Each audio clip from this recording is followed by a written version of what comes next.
सबसे पहले बात करते हैं नेपाल में आई उस तबाही की जिसकी चर्चा 30 घंटे बाद भी हो रही है, जिसका असर अभी भी नेपाल में शहर शहर दिख रहा है। ये नेपाल की तबाही के वीडियो प्रमाण हैं, जिसके आधार पर आप ये समझ सकते हैं कि नेपाल तबाही से पहले क्या था। कुछ घंटों में कैसे पूरे नेपाल की तस्वीर बदल गई। सवाल यही है, नेपाल के इस हाल के लिए जिम्मेदार कौन है? ग्राउंड रिपोर्ट के आधार पर सत्ता के न्यूज मित्रों को ये भी बताएंगे कि कैसे तबाही ने नेपाल को तोड़ दिया है। पहले चर्चा उस सवाल की जो नेपाल की तबाही वाली तस्वीरों को देखते ही हर किसी के मन में उठ रहा है। नेपाल की तबाही का प्रायोजक कौन है? प्रकृति या नेपाल का पड़ोसी? यहाँ पर पड़ोसी का मतलब आप समझते हैं ना। पूरी कहानी यह है कि नेपाल में तबाही के पीछे चीन का नाम आ रहा है। चीन के अधिकारियों की लापरवाही को बड़ी वजह माना जा रहा है। प्रश्न यही है कि क्या चीन की तरफ से समय पर चेतावनी मिल जाती तो नेपाल में इतनी बड़ी तबाही नहीं आती? क्या सैकड़ों लोगों की जान बचाई जा सकती थी? हिमालय में अंधाधुंध निर्माण करने वाला चीन ऐसे आरोपों को गलत जरूर बता रहा है, लेकिन जो सच सामने आया है, जो नई रिपोर्ट सामने आ रही है, वो चीन को सवालों के चक्रव्यूह में रख रही है, क्योंकि इन इलाकों में चीन विस्फोटकों के इस्तेमाल से लगातार पहाड़ों को तोड़ रहा है, जिसकी वजह से पहाड़ कमजोर होते जा रहे हैं। नेपाल के भोटेकोशी नदी में बुधवार को आई अचानक बाढ़ ने 3 जिलों में भारी तबाही मचाई थी। बड़ी बात यह है कि नेपाल और चीन के बीच मौसम संबंधी सूचनाओं के आदान प्रदान की व्यवस्था है। इसके बावजूद इस घटना के बारे में कोई जानकारी नहीं दी गई थी। नेपाल की ओर से ऐसे दावे किए गए हैं। आपको ये बताते हैं कि चीन की लापरवाही की पूरी कहानी है क्या। अब तक जो जानकारी सामने आ रही है उसके अनुसार कल सुबह 10:30 बजे चीन के केरुंग क्षेत्र में झील फटी थी, जिसके बाद 2 करोड़ घन मीटर अतिरिक्त पानी नेपाल की तरफ आया। आसान शब्दों में समझें तो 2000 करोड़ लीटर पानी नेपाल की तरफ तेज प्रवाह के साथ गया। इसका अंजाम क्या हुआ, आप पिछले कई घंटों से देख रहे हैं। अब चीन की लापरवाही वाले सवाल को विस्तार से समझते हैं। नेपाल और चीन के समय में 2 घंटे 15 मिनट का अंतर है।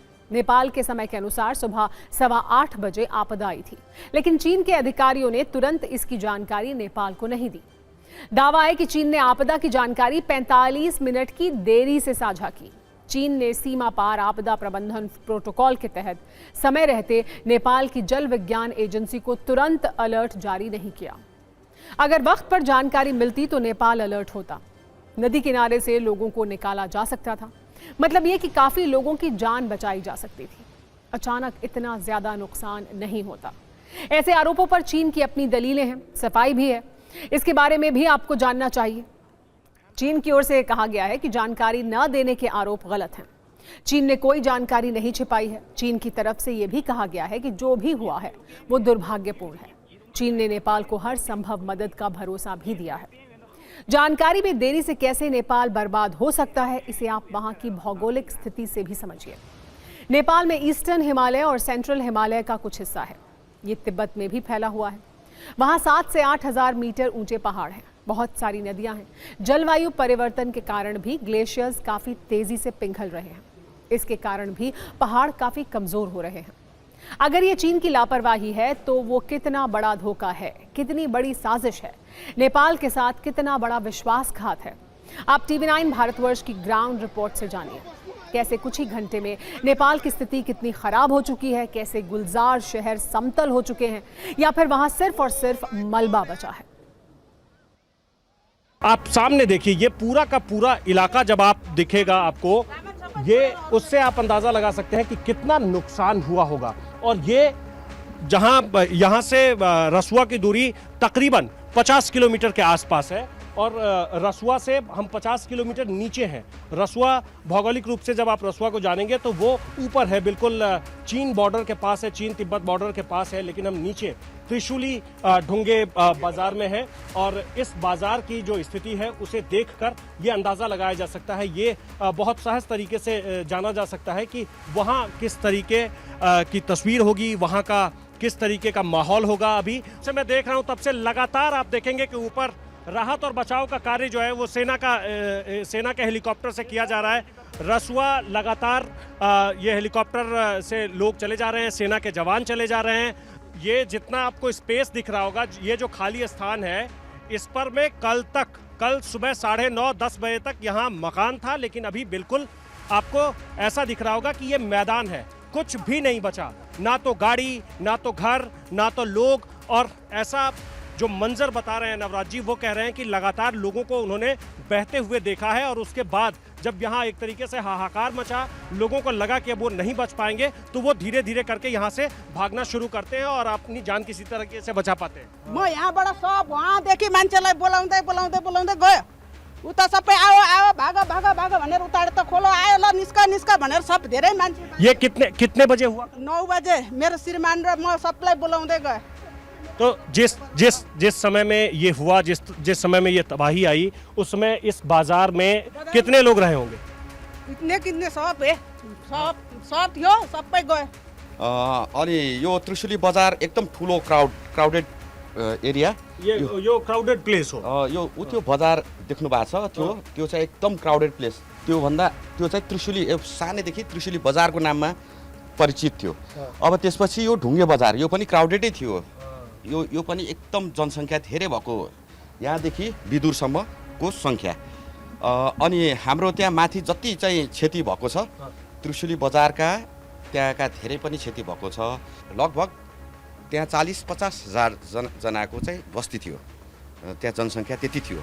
अब 40-50 हजार लोग वहाँ रह रहे थे। हाँ, रह रहे थे। परिचितों से उनका संपर्क नहीं हो पा रहा है, क्योंकि कल से यहाँ ना तो बिजली है, ना तो इंटरनेट है। तबाही के बाद से मोबाइल में बस फोन नंबर है, उनसे कांटेक्ट नहीं हो पा रहा है। मोबाइल का नेटवर्क भी एकदम पोर हो रहा है।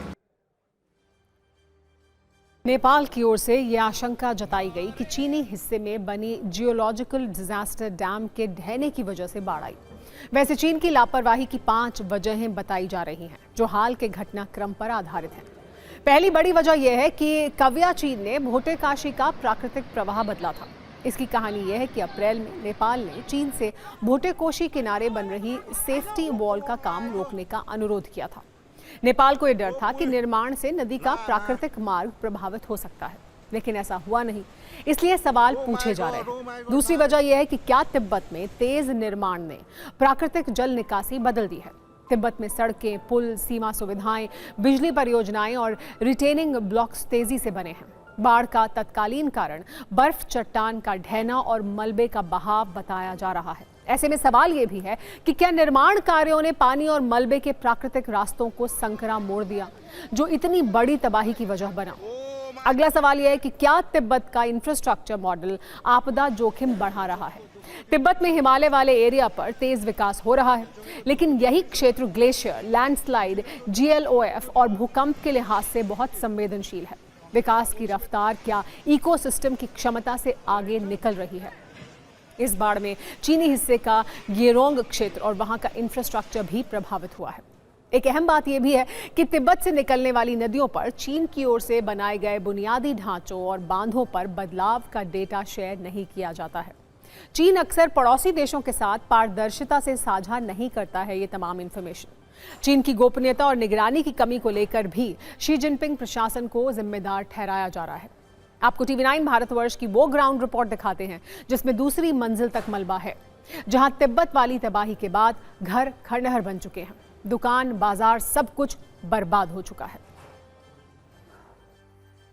तबाही का अंदाजा सिर्फ इस बात से लगा सकते हैं कि मैं 2nd फ्लोर पर खड़ा हूं। एक मकान है जिसके 2nd फ्लोर पर खड़ा हूं और पानी कहां तक था आप इसे देखकर बहुत आसानी से जान सकते हैं। यहां तक पानी था और अभी भी नीचे इतना दलदल है कि आप इसके नीचे नहीं जा सकते, इसीलिए इसे बंद कर दिया गया है। घर के जो लोग हैं वो यहाँ से चले गए हैं। कुछ लोग जिनका ये घर है वो मेरे साथ यहाँ आए हैं, किसी तरह जान बचाकर वो लोग भाग गए थे। हम उनके साथ भी बातचीत करेंगे, लेकिन आप इसे देखकर बहुत आसानी से ये जान सकते हैं, ये अंदाज़ा लगा सकते हैं कि किस तरह की ये तबाही थी, किस तरह का वो मंजर रहा होगा, खतरनाक मंजर, कि लोगों ने किसी भी तरीके से अपनी जान को बचाकर यहाँ से भागने में सफल रहे। हमारे साथ नवराज हैं जिनका ये घर है। नवराज, कहाँ तक पानी कहाँ तक था? पानी ये हमारा 3rd फ्लोर है। ये तीसरी मंजिल है। ये तीसरी मंजिल? हाँ, ये तीसरी मंजिल है। इसके आगे भी एक हमारा बंगला घर था, वो कुछ भी नहीं रहा, कुछ नहीं बचा। मतलब सेकंड फ्लोर तक पानी था। हाँ,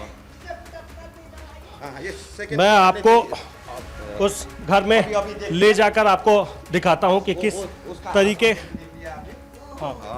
इसके ये हमारा, अभी हम जहाँ खड़े हैं ये थर्ड फ्लोर है। हाँ ये थर्ड फ्लोर है।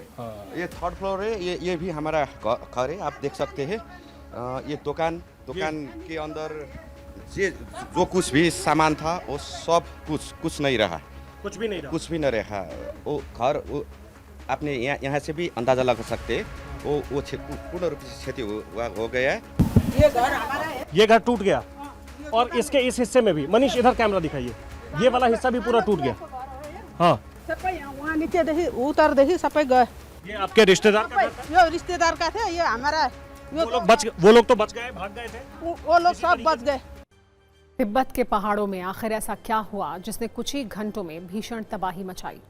आपको इस जल कहर की पूरी क्रोनोलॉजी समझाते हैं। जानकारी के मुताबिक तिब्बत के बर्फीले पहाड़ों में बड़े ग्लेशियर का टुकड़ा टूटकर वहां बहने वाली लेंगदे नदी में गिरा।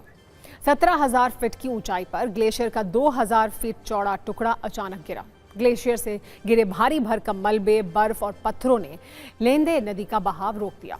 नतीजा ये हुआ कि रुका हुआ पानी पहाड़ी की घाटी में इकट्ठा होना शुरू हो गया, जो एक अस्थायी झील में बदल गया। पहाड़ों से लगातार आते पानी की वजह से झील का जल स्तर तेजी से बढ़ता गया। पानी का दबाव इतना बढ़ गया कि मिट्टी और बर्फ का बना बांध ज्यादा देर टिक नहीं सका और ये अस्थायी झील अचानक टूट गई। झील टूटते ही लेंदे नदी में विनाशकारी सैलाब आया, जो आगे बढ़ते हुए सीधा भोटेकोशी नदी में जा मिला। पानी और मलबे के इस बेकाबू सैलाब ने रास्ते में आने वाले कई रिहायशी इलाकों को पूरी तरह तबाह कर दिया। कल जो कुछ हुआ उसके बाद भी नेपाल से खतरा पूरी तरह टला नहीं है। उन्हीं पहाड़ों के बीच एक और टाइम बॉम्ब टिक टिक कर रहा है। ऐसी ही एक और झील नेपाल में तबाही मचा सकती है, जिसका अलर्ट चीन की तरफ से जारी हुआ है। दरअसल तिब्बत के छोछेन खोला और पुरीपू त्यांगपो नदी के संगम पॉइंट पर एक बड़ा खतरा है। वहां भी लैंडस्लाइड और मलबे ने नदी के रास्ते को पूरी तरह ब्लॉक कर दिया है। नदी का रास्ता रुकने से पहाड़ों के बीच एक वैसी ही बड़ी अस्थायी झील बन गई है। अनुमान है कि इस झील में अब तक 20 लाख क्यूबिक मीटर पानी भर चुका है। अगले 3 दिन में 30 लाख क्यूबिक मीटर पानी इस झील में भरने की आशंका है। चीन ने अलर्ट जारी करते हुए माना है कि पानी के भारी दबाव की वजह से इस झील के टूटने की आशंका ज्यादा है। अगर झील का कुदरती बांध टूटता है तो भोटेकोशी और त्रिशूली नदी में फिर बाढ़ आ सकती है। फिलहाल चीन का दावा है कि वो इस खतरनाक होती झील पर सैटेलाइट के जरिए नजर रख रहा है। केदारनाथ से लेकर नेपाल तक जिस तरह की तबाही आई है, उसका सीधा संबंध पहाड़ों में बनी झील फटने से है। इस तरह की घटनाओं को वैज्ञानिक भाषा में GLOF कहते हैं। GLOF का मतलब है ग्लेशियर लेक आउटबर्स्ट फ्लड। जब पहाड़ों पर ग्लेशियर पिघलते हैं तो उनका पानी नीचे आकर कुदरती चट्टानी दीवारों और घाटियों के सहारे जमा होने लगता है। धीरे धीरे यही जमा होता पानी पहाड़ों के बीच एक झील का रूप ले लेता है। इस झील के पानी को बर्फ, पहाड़ों का मलबा और कच्ची चट्टानों की दीवारें रोकती हैं। कोई पक्का बांध यहाँ नहीं होता। जब पानी का दबाव बहुत ज्यादा बढ़ जाता है तो ये दीवार ढह जाती है और लाखों क्यूसेक पानी अचानक नीचे आता है। इस बेकाबू सैलाब से ठीक वैसी ही तबाही आती है जैसी कल हमने नेपाल में देखी। कुछ मामलों में इस तरह की झील बनने में कई वर्षों का वक्त लगता है, लेकिन कुछ मामलों में ऐसी झीलें तेजी से बनती हैं और जल्दी ही टूट भी जाती हैं, जैसा नेपाल के मामले में हुआ। इस तरह की तबाही पर एक्सपर्ट्स का क्या कहना है, एक न्यूज रील देखिए।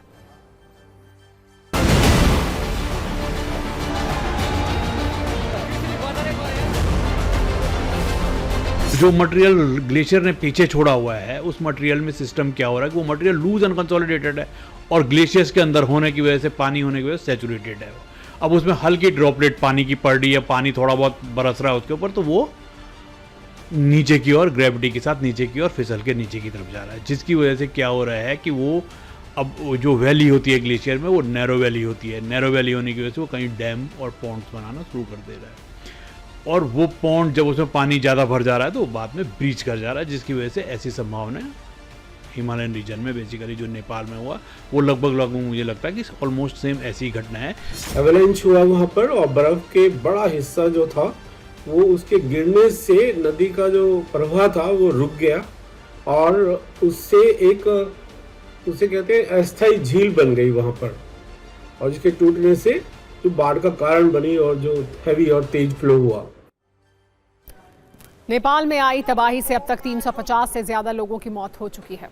आधिकारिक आंकड़ों के मुताबिक 900 से ज्यादा लोग अभी भी लापता हैं, जिनमें से 500 से ज्यादा विदेशी नागरिक हैं।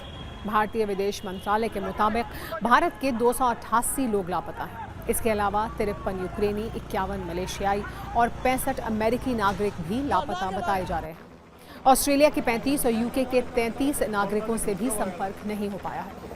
आज विदेश मंत्री एस जयशंकर ने एक बड़ी बैठक की। इसमें विदेश मंत्रालय के अधिकारियों के साथ ही काठमांडू और बीजिंग में भारत के राजदूत भी मौजूद रहे। बैठक के बाद उन्होंने लिखा कि बाढ़ प्रभावित इलाकों में भारतीयों की सुरक्षित वापसी की कोशिश की जा रही है।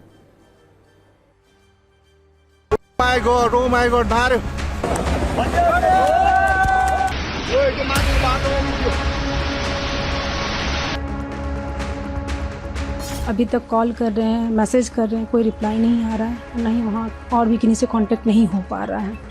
तो इसलिए थोड़ा सा प्रॉब्लम हम लोग, थोड़ा क्या बहुत ज़्यादा परेशान हैं हम लोग घर में, और यही चाह रहे हैं कि यहाँ के झारखंड के गवर्नमेंट से कि वो कम से कम केंद्र सरकार को इसके लिए बोले कि, और फिर वो केंद्र सरकार नेपाल गवर्नमेंट को बोले जो भी वहाँ पे मुहैया करवाए, जैसे कि रेस्क्यू हो रहा है तो अच्छी तरीके से हो। घटना घटेছে এখনো পর্যন্ত কোনো রকম কোনো সংবাদ পাওয়া যাচ্ছে না। এবার এরা রাত্রে আমরা রাত 2টো পর্যন্ত বহুবার হেল্পলাইনে চেষ্টা করেছি। তখন তো পুলিশের কাছে জানতে পারলাম ওনারা নেপাল গেছে, মানে ওনাদের নিখোঁজ খুঁজে পাচ্ছি না। नेपाल में आई इस तबाही के बाद भारत में भी चिंता का सायरन बज रहा है और इसका रिमोट भी जिनपिंग के पास है। वजह है एक ऐसा बांध जिसे चीन का वाटर बॉम्ब बताया जा रहा है। लेकिन ये वाटर बॉम्ब भारत के लिए क्यों खतरनाक हो सकता है, समझिए। नेपाल में भयानक बाढ़ ने अब भारत को चीन के उस बांध के बारे में फिर सोचने पर मजबूर कर दिया है जिसे वो इंडिया के बॉर्डर के पास बना रहा है। नाम है मेडोंग डैम। ये दुनिया का सबसे बड़ा हाइड्रो पावर प्रोजेक्ट है जिसकी दूरी अरुणाचल प्रदेश के बॉर्डर से 30 से 35 किलोमीटर बताई जाती है। बीजिंग की मंजूरी के बाद जुलाई 2025 में इसका निर्माण शुरू हो चुका है। ये प्रोजेक्ट चीन की यारलुंग सांगपो नदी के बड़े मोड़ पर बन रहा है। लेकिन भारत के लिए बड़ी चिंता इस परियोजना का आकार नहीं बल्कि जगह है जहां ये डैम बन रहा है। वो हिमालय के सबसे भूकंप संभावित इलाकों में से एक है। इसीलिए भूवैज्ञानिकों के अनुसार चीन का ये डैम अरुणाचल से असम तक बड़ा खतरा बन सकता है। खुद अरुणाचल प्रदेश के मुख्यमंत्री चीन के मेडोंग प्रोजेक्ट को वाटर बॉम्ब बता चुके हैं। साथ ही चीन के भूवैज्ञानिक भी मानते हैं कि ये प्रोजेक्ट भूकंप की सक्रिय फॉल्ट लाइन पर है। इसे लेकर भारत बीजिंग को अपनी चिंता कार्ड दिखा चुका है। लेकिन इन सब के बाद भी बीजिंग ने इस डैम और हाइड्रो पावर प्रोजेक्ट को बनाने का काम जारी रखा है। इसीलिए इसे चीन की साजिश के तौर पर भी देखा जा रहा है। चीन ये बांध ब्रह्मपुत्र नदी पर बना रहा है। वैसे चीन में इसे यारलुंग सांगपो नदी के नाम से जाना जाता है। ये नदी तिब्बत से बहकर भारत के अरुणाचल प्रदेश में सियांग नदी बन जाती है और आगे जाकर इसी नदी को असम में ब्रह्मपुत्र का नाम मिलता है। इसीलिए चीन के ब्रह्मपुत्र वाले इस प्लान में भारत के लिए बड़ा रिस्क है। अब आपको इस डैम की एक और जरूरी बात बताते हैं। आखिर जिनपिंग का डैम भारत के लिए डेंजरस क्यों है? इसकी 5 वजह हैं, आप नोट कीजिएगा। भारत की चिंता यह है कि मेडोंग डैम के प्रोजेक्ट से पानी के बहाव पर चीन का कंट्रोल बन जाएगा। अगर भारी बारिश के बाद चीन अचानक पानी छोड़ता है तो अरुणाचल, असम तक भयानक बाढ़ का खतरा है। इसके अलावा सूखे के समय में पानी कम छोड़ने पर खेती और स्थानीय लोगों पर इसका असर पड़ेगा। बताया जाता है कि इसमें पेच ये है कि चीन भारत के बीच पानी की स्थिति को लेकर किसी तरह की औपचारिक संधि नहीं है। इसीलिए डर है कि चीन जानकारी छिपाकर भारत को बहुत बड़ा नुकसान पहुंचा सकता है। वैसे भारत के लिए डेंजरस सिर्फ जिनपिंग का ये डैम ही नहीं है बल्कि वो ग्लेशियल झील भी है जो नेपाल जैसी तबाही का अलार्म बजा रही है। इस खतरे के बारे में हाल ही में IIT रोपड़ और सिडनी की यूनिवर्सिटी ऑफ टेक्नोलॉजी की एक साझा स्टडी में आगाह भी किया गया था। रिपोर्ट के मुताबिक हिमाचल प्रदेश में साल 1990 में सिर्फ 107 ग्लेशियर झीलें थीं, लेकिन साल 2024 तक ये संख्या बढ़कर 669 हो गई है। यानी पिछले 34 वर्षों में हिमाचल के क्षेत्र में ही ग्लेशियर झीलों में 525% का इजाफा हुआ है, जो डराने वाला है।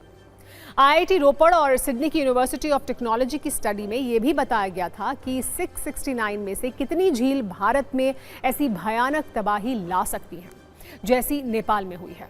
रिपोर्ट के अनुसार 669 में से 88 झीलों पर नेपाल जैसी ग्लेशियर लेक आउटबर्स्ट फ्लड का खतरा मंडरा रहा है।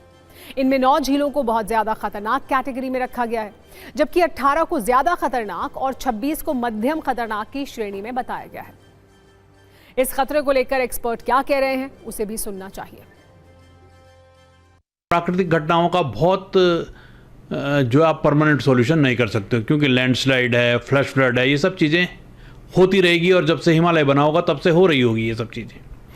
हम इनके प्रभाव को कम कर सकते हैं, मिटिगेट कर सकते हैं चीज़ों को, हम प्रभाव को कम कर सकते हैं। जैसे थोड़ा सा अवेयरनेस होनी चाहिए, आपको रिवर बैंक के अलोंग जो है नहीं बसना होगा, रिवर बैंक से कम 200 से 300 मीटर ऊपर बसना होगा। तो ये बहुत सारी चीज़ें हैं जिनको प्रिकॉशन लेकर के हम अपनी सभ्यताओं को या अपने लोगों को जो है बचा सकते हैं। NDMA ने जो है उत्तराखंड के रीजन्स में जो है करीब लगभग 13 झील जो संवेदनशील झीलों के अध्ययन किया है NDMA ने, जिसमें से 5 को इन्होंने जो है अति संवेदनशील झीलें बताई, जो चमोली, पिथौरागढ़ और उत्तर टिहरी डिस्ट्रिक्ट में कुछ 1-2 झीलें हैं। NDMA है और NDMA जो है स्टेट डिजास्टर के साथ मिल करके उन जगहों का अध्ययन कर रहा है, जिसमें काफ़ी कुछ झीलें इन्होंने सर्वे भी कर दी है और कुछ झीलों की सर्वे करने की अभी तैयारी है। वैसे नेपाल में बाढ़ से हुई भीषण तबाही के बाद भारत भी अलर्ट मोड में है। बिहार के 9 और यूपी के 7 जिलों में हाई अलर्ट जारी करना पड़ गया। हालांकि चिंता की लहरों के बीच एक राहत की खबर भी आई है। अपडेट यह है कि गंडक नदी का जलस्तर अब तेजी से घटने लगा है। साथ ही त्रिशूली नदी का पानी भी नारायणी नदी के रास्ते सुरक्षित बाहर निकल गया है। इससे यूपी और बिहार के इलाकों में बाढ़ का रिस्क थोड़ा कम हो गया है, लेकिन फिर भी भारत की एजेंसियों ने गलती की कोई गुंजाइश नहीं छोड़ी है। किसी भी संकट से निपटने की तैयारी पूरी है।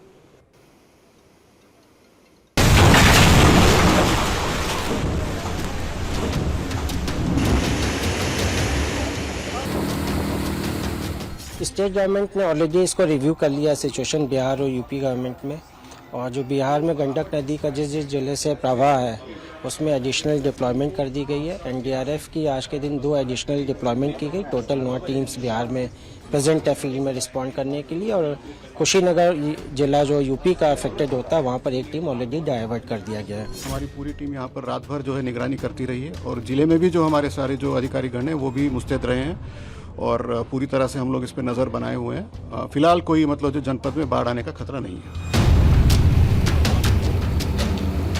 3-4 दिन तक लगातार अलर्ट रहने के लिए बोला गया। नेपाल में भी एडवाइजरी उन लोगों ने जारी की है कि वहाँ पे भी अभी अलर्ट के लिए रखा गया है। तो ऐसे में हमारी पूरी टीम भी सक्रिय है। टीम कैंप यहाँ पे कर रही है, सारे अधिकारीगण यहाँ कैंप कर रहे हैं। SDRF PSC की टीम के साथ साथ SSP की QRT टीम है, जो कि राहत बचाव के कार्य अगर ऐसे उत्पन्न होते हैं, ऐसी स्थिति आती है तो तुरंत उस पर रेस्पॉन्स कर पाएँ। संभावित स्थान जहाँ भी जल स्तर बढ़ सकता है और खतरे का अंदेशा है, वहाँ पे हमारी सब जगह टीम्स जो तैनात हैं, हमारा कंट्रोल रूम जो है कंटिन्यूस उन टीम से बात भी कर रहा है, और अवेयरनेस भी हमारी टीम जो है बाकी पुलिस और NDRF और जिला प्रशासन के साथ तुरंत हर जगह अवेयरनेस प्रोग्राम चला रही है इसको लेके। भारत में ग्लेशियर झील वाले अलर्ट के बीच हिंदू कुश का नाम भी ट्रेंड कर रहा है, क्योंकि वहां की ग्लेशियर भी पिघलने की चर्चा है। और चिंता की सिग्नल ये है कि इसके पिघलने की रफ्तार दोगुनी हो चुकी है। ये जानकारी अंतर्राष्ट्रीय संस्था ICI MOD की रिपोर्ट में दी गई थी, जिसमें यह बताया गया था कि हिंदू कुश हिमालय क्षेत्र के ग्लेशियर तेजी से पिघल रहे हैं। साल 2000 के बाद से इनके पिघलने की स्पीड डबल हो गई है। रिपोर्ट के अनुसार इस क्षेत्र में 83,700 से अधिक ग्लेशियर हैं। इनमें 0.5 वर्ग किलोमीटर से छोटे ग्लेशियर सबसे तेजी से गायब हो रहे हैं, और डराने वाली बात यह है कि 75% ग्लेशियर इसी छोटी श्रेणी में आते हैं। इनके पिघलने से ग्लेशियर की झीलें फटने का खतरा पैदा हो सकता है। ये भी नेपाल जैसी तबाही का एक अलार्म है। SIR के आंकड़े और विधानसभा चुनाव से जुड़ी वो खबर जिसने बंगाल की राजनीति में हलचल बढ़ा दी है।